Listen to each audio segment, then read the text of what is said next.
ఇప్పుడు వెరికోసిల్ లాగా మామూలుగా వరబీజం అంటూ ఉంటారు కదా సార్. చాలామంది ఏంటంటే ఒక చిన్న మొటిమలాగా ఎక్కడో ఫామ్ అయిపోయి ఉంటుంది ఆ బీజాల దగ్గర. దాన్ని గిల్లేసేస్తా ఉంటారు. మళ్ళీ అయినా కూడా అది చిన్న కణతలాగా వస్తూ ఉంటుంది. అది కూడా దీని కిందికి వస్తుందండి. యూజువల్గా స్క్రోటం మీద చాలా వారికి చిన్న చిన్న గడ్డలు వస్తుంటాయి.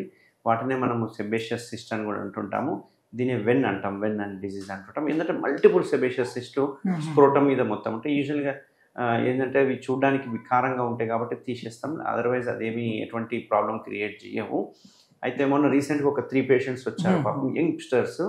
యంగ్ పేషెంట్ వాళ్ళకి ఏం చేస్తామంటే మొత్తం చర్మం అంతా తీసేసి మళ్ళీ ఈ తొడ దగ్గర ఉన్న చర్మం తీసేసేసాము. ఎందుకంటే మొత్తం స్క్రోటం అంతా సెబేషియస్ సిస్టే, అసలు నార్మల్ స్కిన్నే లేదు వాళ్ళకి. అంటే అది వాళ్ళకి ఎట్లా సార్, అంటే అది దేని వల్ల వచ్చి ఉంటుంది? అదే విధంగా అక్కడ ఏమైనా హిచ్చింగ్ లాగా ఉంటుంది, జెనెటిక్ వల్ల ఉండొచ్చు, లేకుంటే మనకు స్క్రోటం స్కిన్ అనేది ముడతలు ఉంటుంది.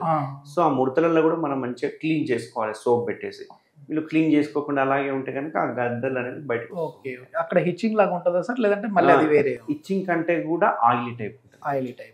Okay okay okay. ఇది మొత్తం మీద దీనికి సర్జరీలు అనేవి మన దగ్గర ఇక్కడ ట్రీట్మెంట్ అనేది హాస్పిటల్లో అవైలబుల్. దీనికి మైక్రో సర్జరీస్ చేస్తున్నాము. చిన్న ఇన్సిషన్లోనే వీటిని తీయడం అనేది జరుగుతుంది.